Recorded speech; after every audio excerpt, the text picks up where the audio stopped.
Hello বন্ধুরা, আজকে নিয়ে এসেছি পুকুর থেকে তুলে আনা জ্যান্ত শোল মাছের পদ। এই শোল মাছের পদ কিন্তু খুবই সুস্বাদু, তাও যদি টাটকা হয়, পুকুর ধরা ফ্রেশ মাছ হয়। বড় মাছটা বড় সাইজের ছিল, যেভাবে টুকরো করে কেটে নিয়েছি।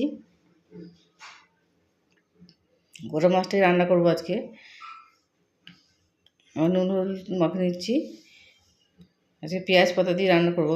বাজারে সবজিতে খুব উঠেছে পেঁয়াজ পাতা খুব উঠেছে নতুন নতুন এই শীতের মরশুমে। এটা দিয়ে রান্না করব। জ্যান্ত টাটকা যদি শোল মাছ পান, এইভাবে রান্না করে দেখবেন, এটা কিন্তু অপূর্ব। মাছটা একটু বড় সাইজের ছিল।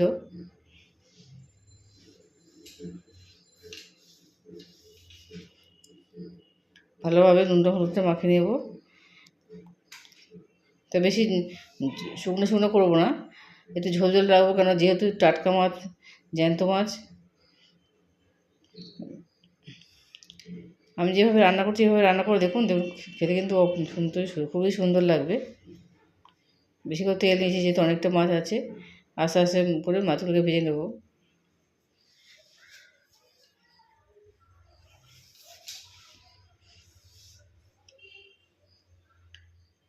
একবারে বেশি করে মাছটা দিয়ে ভাজছি আমি। জ্যান্ত মাছ হলে দেখবেন এবং ফুলে ফুলে উঠবে। টাটকা মাছ হলেই এভাবে দেখবেন বেঁকে যাবে।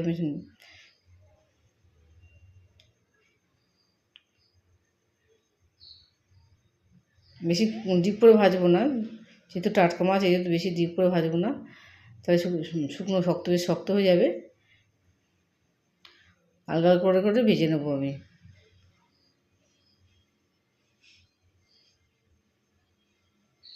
বেশি লঙ্কা দিয়ে বেশি ঝাল মশলা না করলেও চলবে। বরফের মাছ হলে বেশি তেল ঝাল মশলা দিয়ে রান্না করতে হয়, কিন্তু ওই টাটকা মাছ হলে বেশি মশলা দিয়ে রান্না করবেন না। এক এক করে মাছগুলো ভাজা গেলে এক এক করে আমি তুলে নেব। সাবধানে তুলতে হবে, মাছগুলো একটু ভেঙে যেতে পারে।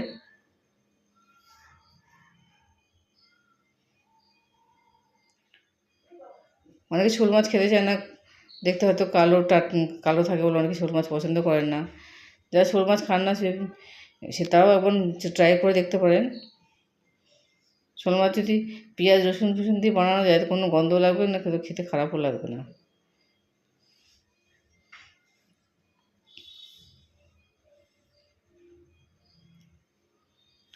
যারা কাঁচা লঙ্কা পছন্দ করে, তারা কাঁচা লঙ্কা দিয়েও রান্না করতে পারবেন।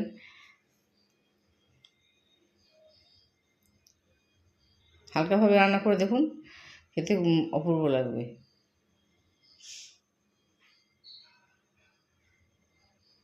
ছোটো মাছ হলে বেশি গোল গোল হয়ে যায়, কিন্তু বড়ো মাছ হলে সাবধান থাকতে হয়, যেহেতু ভেঙে যাওয়ার চান্স থাকে।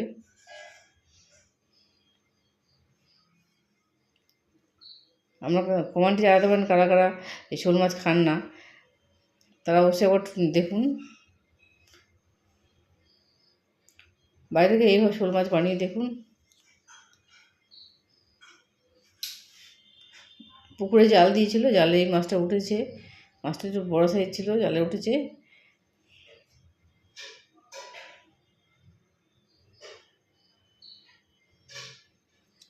যারা গ্রামে থাকেন তারা ভালো বুঝবেন। যারা গ্রামে থাকে, গ্রামে টাটকা পুকুর থেকে তুলে আনা মাছ রান্না করলে যে কত স্বাদ হয়, তারাই ভালো বুঝবেন। শহরে মানুষ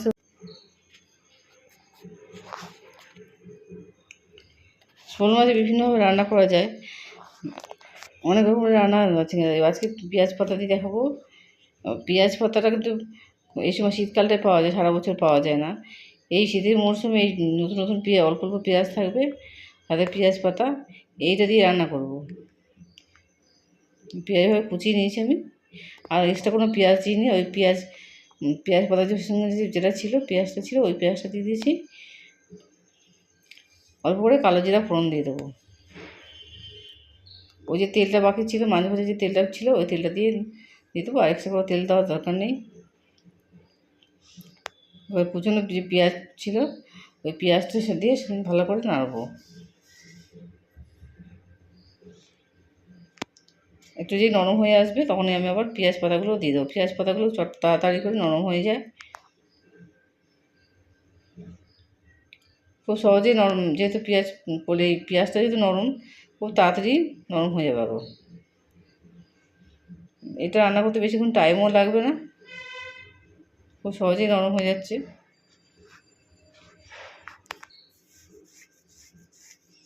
দিয়ে ভালো মতো নাড়তে হবে, নেড়ে ছেড়ে নাড়াচাড়া দিলে দেখবেন খুব তাড়াতাড়ি চুপসে যাবে। একটু আদা একটু রসুন নেবো, এরপর এটাকে ঘষে দেবো। নাড়তে নাড়তে এর মধ্যে হলুদ দিয়ে দেবো, পরিমাণ মতো হলুদ দিয়ে দিচ্ছি।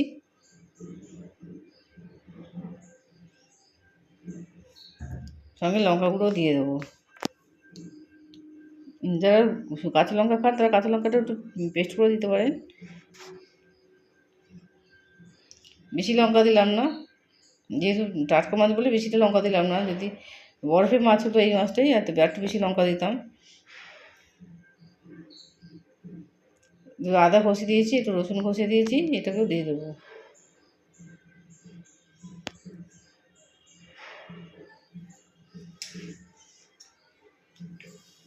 ভালো করে একটু কষাতে হবে। পরিমাণ মতো আমি নুনটাও দিয়ে দেবো, যেমন অনুযায়ী মাছ আছে ওই মাছ অনুযায়ী এতটা নুন দিয়ে দেবো আমি। এভাবে রান্না করে দেখুন।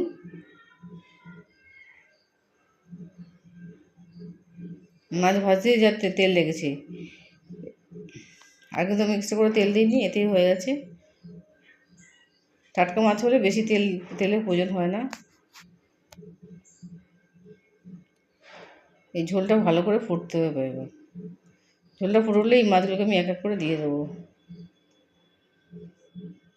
দিয়ে যদি কিছুক্ষণ একটু ঢাকা দিয়ে দিতে পারেন, ভালো তাড়াতাড়ি করে মাছের মশলা ঢুকে যাবে।